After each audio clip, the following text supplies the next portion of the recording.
Allez, on essaye.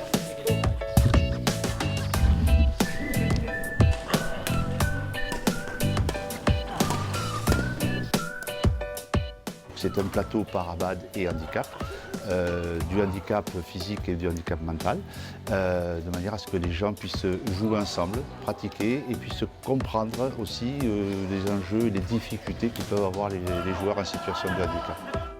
Il y a du fauteuil, il y a d'autres disciplines, donc comme ça, les personnes de petite taille.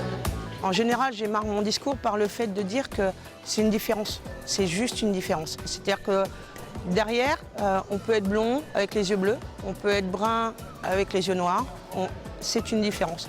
Le handicap est une différence autre. Et donc, on peut fonctionner tous ensemble.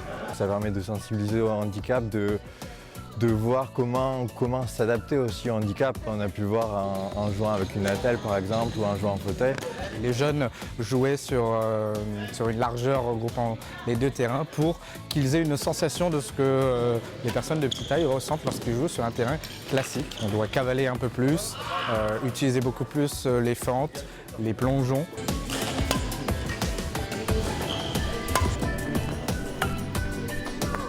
Il y a toujours certaines personnes qui refusent de s'asseoir dans un fauteuil, par peur, par crainte de ce que ça représente en termes idéologiques, en tout cas le handicap. Ces gens-là, on ne va pas les forcer, on va les inciter, ça marche un petit peu.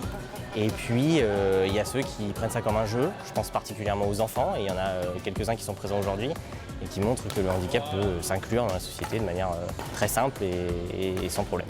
Je connaissais en fauteuil roulant parce que mon frère m'avait raconté que ça existait. Mais je ne savais pas qu'il y avait d'autres disciplines de parabad.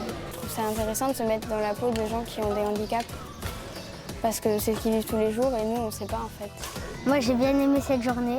Les fauteuils roulants, j'ai l'habitude d'être debout, donc j'ai l'habitude de me déplacer avec les gens. Là, je reste sur place pour taper alors que je devrais bouger. Le fait de penser que c'est que fauteuil fait qu'aujourd'hui, il y a des gens qui croient qu'ils ne peuvent pas être dans le parabadminton à cause de ça, parce qu'ils n'ont pas la connaissance des différents handicaps qui existent dans cette catégorie. La région Occitanie ouvre au handicap et lance cette année des formules inclusives, avec des compétitions adaptées pour que n'importe quelle personne en situation de handicap puisse venir participer à des tableaux et jouer contre des valides. Ça s'ouvre progressivement et on est très content du développement dans la région.